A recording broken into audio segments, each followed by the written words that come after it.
Hello, and welcome to the Whole House Podcast, where you can find home, health, and family all in one place. Our team is comprised of moms from different upbringings and backgrounds, and we each have different passions and giftings and strengths. We each represent a different room, and we all make up the whole house. So grab a cup of coffee and join our overly caffeinated ladies here for the Whole House Podcast. Hi, and welcome to the Whole House Podcast. Today it's Kathleen and Annie, my sister.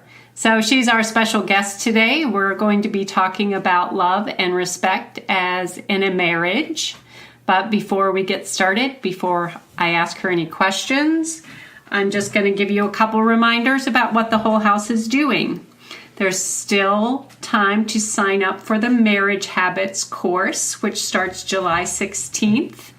It's on our page on the Whole House on Facebook.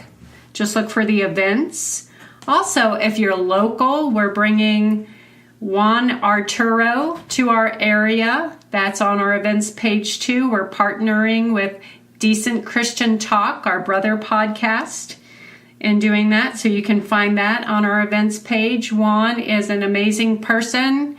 He grew up in a situation of neglect and abuse and went to foster care and came full circle when he was an adult and walked through forgiveness. And he has a project called the Closure Project, and he made a documentary, and he will also be sharing some songs, and because he's a songwriter. But you can find out more information about that on our website, thewholehouse.org, or on the events section of our page on Facebook. And something very, very exciting, that's exciting, but this is something we've never done before. We're going to do the Whole House gathering in September 8th. So if you're local, there'll be an event on our page about that where, it's going to be very limited. We're only going to take about 30 women. So find that event and sign up as soon as you can. It'll just be the Whole House team. We'll do some workshops, some speaking. Jessica will do some health and probably do an exercise class. And so find that on our page. So that's all the updates I have so far, and we're going to get started with my sister Annie. We already did a live today, so we're recording this on my live day, and you can find that on our Facebook page too. You can scroll back through and find us. But we're going to talk about love and respect, and I want Annie to start by sharing some of the reasons why Love and Respect, the book and the program, is important to her. Okay, back in the year probably 2000, me and my husband went through a very big marriage catastrophe, practically. But anyway, me and my husband went through a really rough time in our marriage, and we were unforgiving. We had a lot of bitterness that was in our hearts, and I always understood that I was supposed to be a submissive wife, but I did not understand respect, and that it was respectful behavior that I was missing. And so when I was submissive, it was by gritting my teeth and allowing bitterness to build up in my heart. So when we were going through this time, my husband found this book called Love and Respect by Dr. Emerson Eckridge, and it completely changed the way we communicated with each other. I learned what respect was, and he learned what the love was, and we started using those different ways to communicate, and it made a world of difference in our life.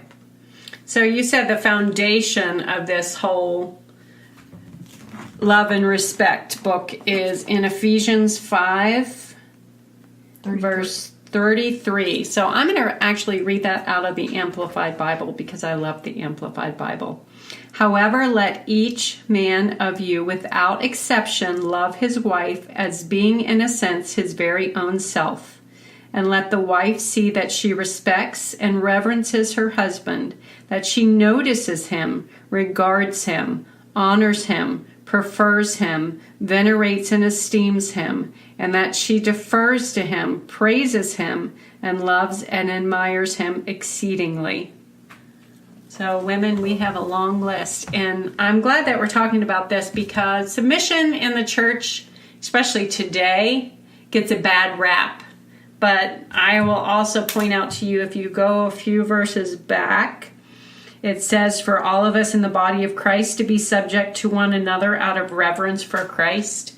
And everyone always skips that one and goes straight to wives, be submissive, and they take it out of context. And really what that is these verses are some guidelines for us because women and men are completely different creatures. Mm-hmm. So you were talking about, can you explain like the goggles in the ear thing you were telling me about? Yes, so the way women hear is through pink hearing aids, and they see through pink glasses, and they also speak through pink megaphones, but we'll get to that later. Yeah. And men hear with blue hearing aids and see through blue glasses. And what I mean by that is what we say and what we hear are two different things. The issue is not always the issue. For instance, if man says he has nothing to wear, means something totally different than when a woman says she has nothing to wear. If a woman says it, it means she wants to go out and shop. That's right. And get something new. When a man, we don't like anything we have, so we want something new. So we say we have nothing to wear. But when a man says it, it means that all his laundry is dirty. So it's a totally different mindset. And so when we're learning how to communicate in love and respect, we learn what the other one sees and hears and not what we see and hear. Right, so we kind of, is there an app for that? Like that where you can interpret? Like have your husband speak into the app and the app interprets it for you. Guys, if someone could come up with that app, that would be the greatest thing in the world. Yes. That's right, on the planet. And I think one of the I love how the Amplified Bible gives all of those little instructions for us women because sometimes we don't understand what respect means. And I think that is one of the key ingredients to a successful marriage is understanding what each of us needs instead of what we think that person needs. Yes. So for a man, the need for respect, God has created them to need respect. And for a woman, God has created them to need love. And so when we're looking at the scripture, Emerson points out the fact that the reason he admonishes the woman to respect is because it's not natural for her to respect. It's natural for her to love. And when he pushes or says the husband to love their wives, it's because their natural response to something is to respect, not to love. And so that's why he admonishes those two things in the word, because that's what they need. That's good because we are, women, we're the nurturing person. We're, we're the loving person. So we assume that that's what everybody needs. And we assume that that's what our husband needs and that's not necessarily true. And, when my husband has the gift of administration, and some people would call him a command man. And if you know him, you know what he's like. But it took me a long time in our marriage to realize that he wanted me to give him verbal accolades for things that he did. Even though he gets a lot of that work, whenever he does something, he does it very well. And people respect him and they love him. And I just said the word respect, but I didn't realize that I wasn't doing that right at home. So now sometimes it becomes a joke to him because we were sitting out on the front porch the other day and Hunter was listening to an audio book, and it was a Star Wars book. So we're all sitting there listening to this book together. And Jerry said, oh, I read all of those books. And he looks at me because I'm the bookworm of the family. And I said, oh, wait, I'm going inside to get my gold stars. So, and he was like, that's right. Give me a gold star. Yes. I want a gold star for that. Absolutely. And, that's a funny story, but really that's what our husbands, they want that respect. Mm-hmm. They want, they want to be the king of the castle.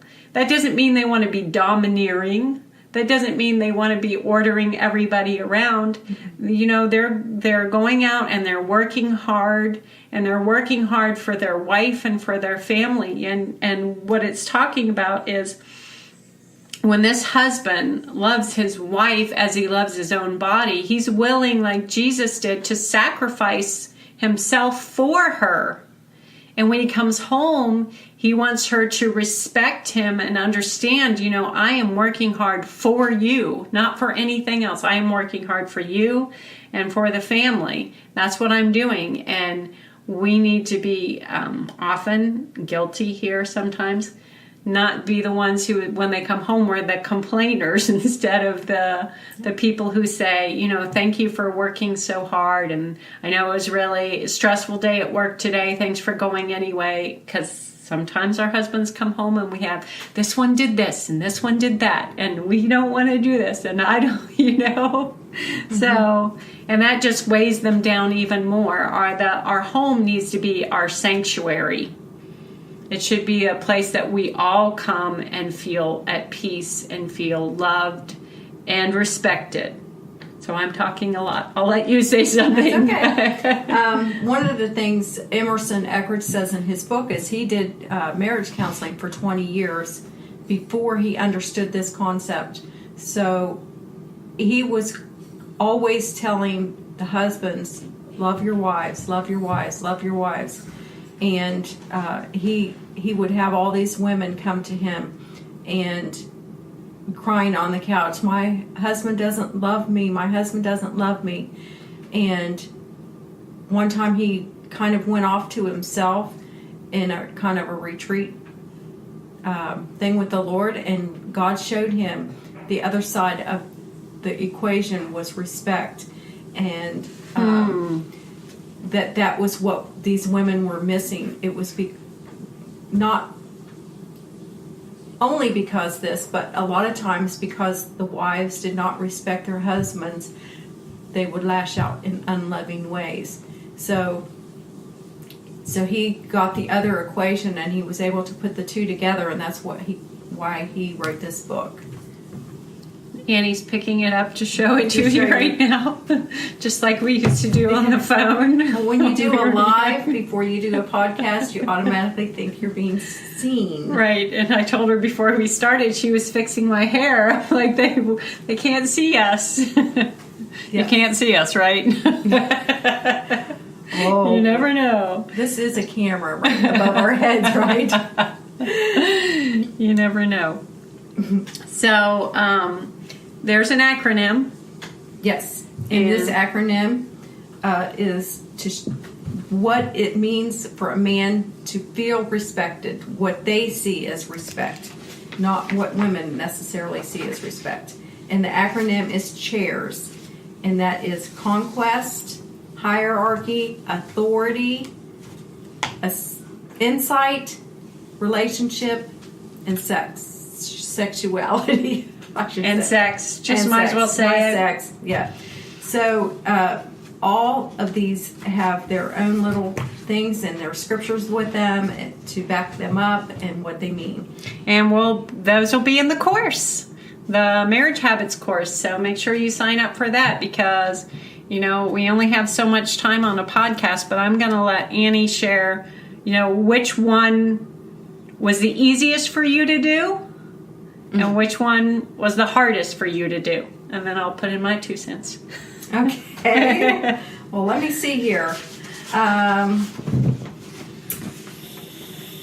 Authority.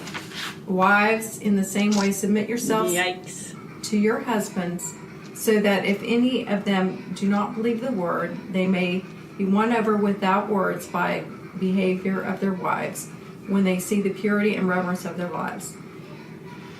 So authority is probably my most difficult one because I have never been one for someone to tell me what to do. Huh. Gee, I wonder why we're like that, Annie. I don't know, but I have a feeling it was probably because we were raised by a feminist. Am I allowed to say that word? Yeah, you're allowed to say that word. And she was always like, you can't let a man tell you what to do. That was before she was transformed by the image of Christ. Right, that was pre-Christ. Pre-Christ. PC. Yes. So that was probably my hardest. But I've learned that it's a choice that I make. A submission is a choice that we make. It's not a command from our husbands. It's a command from our Lord. So when we ask or allow God to help us be submissive and come under His authority, that's a choice that we make, and that's a respectful behavior to our husbands. And let me just reference here, because somebody will say something if I don't. When we're talking about submission, we're not talking about if you're in an abusive home or an abusive relationship. We're just talking about regular, good old-fashioned submission. And Emerson Eckers calls it good-willed people. This is something that works with good-willed people. It's not something that works with, like she said, in an abusive situation. Right, and if you think about it in very simple terms, it's what we're teaching our kids on a daily basis. You know, when we're raising them up, we're teaching them, you know, mommy and daddy said to put your toys away and those kind of things, and be agreeable and be respectful. There, I said the word again.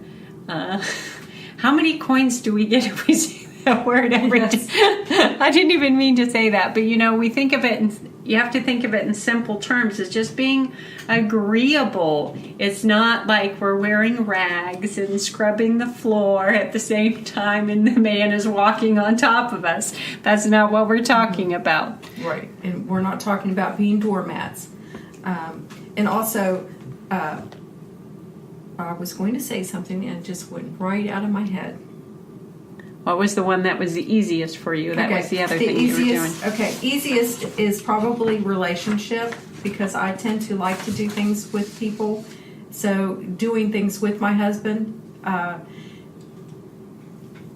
And what this means is a man likes to do things shoulder to shoulder, where a woman likes to do things face to face.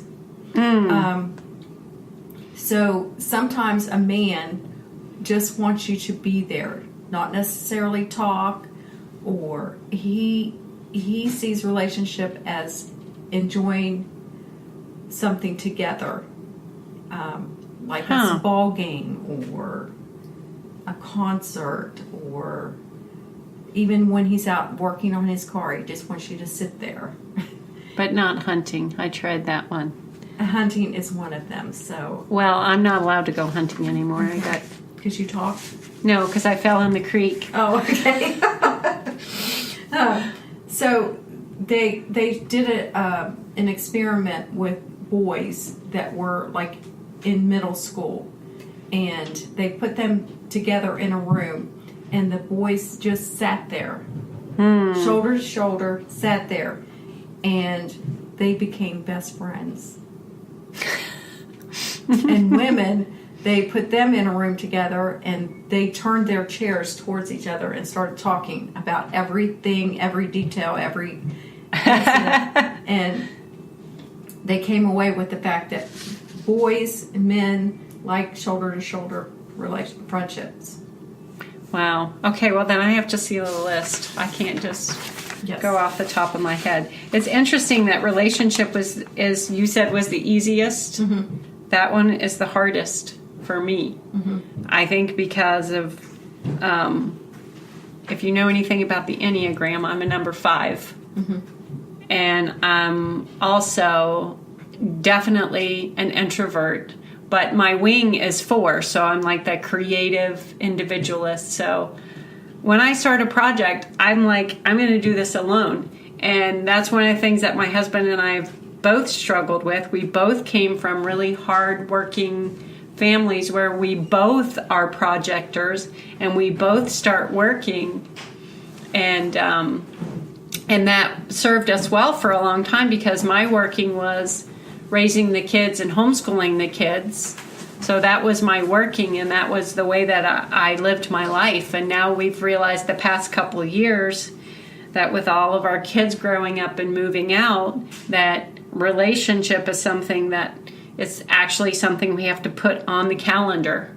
So if you're one of those people like me, don't feel bad that you have to put bike ride on the calendar and sit down with your husband at the beginning of the week and say, what can we do this week to work on our relationship? Yep. Whether it's like last week my husband had a day off, we went on a bike ride, and then we drove up to Washington so I could get some clothes because I had nothing to wear. Return some parts to Subaru and go to Field and Stream. So we got a little bit of each of our things on the list. So don't feel bad if you think, oh my goodness, I'm a woman, relationship should be easy for me. Just because you're a woman doesn't mean relationship is easier for you. If you're one of those people that's kind of a creative individualist and the thinker, the researcher, I can sit down and read a book or start doing some research or doing some writing because I'm a writer. 3 or 4 hours will pass and I don't even realize it because I'm in my zone. So relationship was probably the hardest one for me, and I really work on it. I can't remember what the term is for Enneagram when you're doing, following the Holy Spirit and doing what you're supposed to do, as in not exactly your natural bent. Okay, so what is the hardest for me? What was the hardest? Oh, that is the hardest. What is the easiest? That's right. It's like, wait a minute, I already did that one. The easiest is probably insight, because my husband is a very wise man, and I sometimes will, because I do like to solve things on my own, and I get to the point where I just know there's no way I can figure this one out, or this is too much for me. Then I go to him for his insights and his counsel, and because of his gift of administration, he'll just pop something out there and I'm like, why didn't I think of that? Or it's, he just has a lot of wisdom. So that one is probably the easiest for me. And like I said, we'll, go into these more depth into the course, and so you can figure out which ones are ones you need to work on that habit, or which ones are easy for you. Everybody has different ones that are easy for them, and some that are more of a struggle. And we won't go into the ones for love. I'll probably mention some stuff about that, but I don't want to go into that too much because this course is for women, not for men. So you were looking for something you wanted to share, Annie? I was trying to find a particular thing in the book on insight. Okay. But let me see if I can find it. Okay. Okay, this is just a rundown of different ways that women kind of disrespect their husbands in the insight. Did my husband ever seek to lead in our marriage, but I differed because I felt it was stupid? Are we all raising our hands here? Yeah. Do I send a message that I do not intend to follow him, and if he makes a decision contrary to what I believe is correct? Do I send a message that says, I want you to lead, but only when it bolsters and carries out my desires? Ouch. It's only 2 more, but we'll get you. Do I want my husband to be responsible, but if he is irresponsible, in my opinion, am I exercising veto power? And do my words and actions communicate, you are responsible, but I have the authority? They're Yikes. very convicting. Yes, they are very. Why are we doing this podcast? Can we do another topic, please?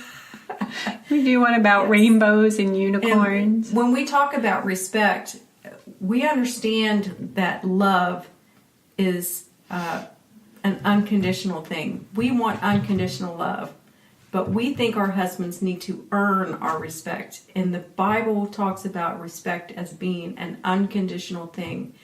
We respect them regardless of if they deserve it or not. Just the same as if a woman doesn't deserve love sometimes when she's doing her own thing or is selfish or whatever, she still is to be loved unconditionally. So the same goes for the respect. Well, and it's kind of a mindset thing too, because whenever you believe that a person is due love and respect, then you treat them that way and you act that way. It's just like we talk about the kids from hard places who have had trauma in their life. We talk a lot about their belief system when they come to us, and we have to change that belief system by changing our mindset first. So we have to change our mindset. So if you're sitting there looking at your watch, waiting for your husband to do something that you want to respect, then you're going to be waiting a long time. Because what you need to do first is to respect them, and they will love you. Mm-hmm. And then that cycle, It's called the energizing cycle, because the crazy cycle is if a woman feels unloved, she acts disrespectful. If a husband feels disrespectful, then he is going to be unloving. So that's what we call the crazy cycle. And the energizing cycle is if it's totally the opposite. You do what you're supposed to do, and then the reward is the results. I hope you're going to edit all this out. No, he doesn't edit it that much. Okay. But it's all good. Yes. We have crying babies on some of our podcasts, so that's all good. Well, I would say that, like I said, it's all mindset. Mm-hmm. But as we're wrapping it up here, let's say that there's somebody who is where you were just years and years ago, where you were mm-hmm. talking about separation. Mm-hmm. What advice would you give them right now? Like, what can they start doing today? Even if they don't have this book, what can they do today? I would say that if you don't understand or believe me when I say that respect is what your husband needs, do the respect test. Do it today. Go to them and say something to them about respecting something that they've done. Don't be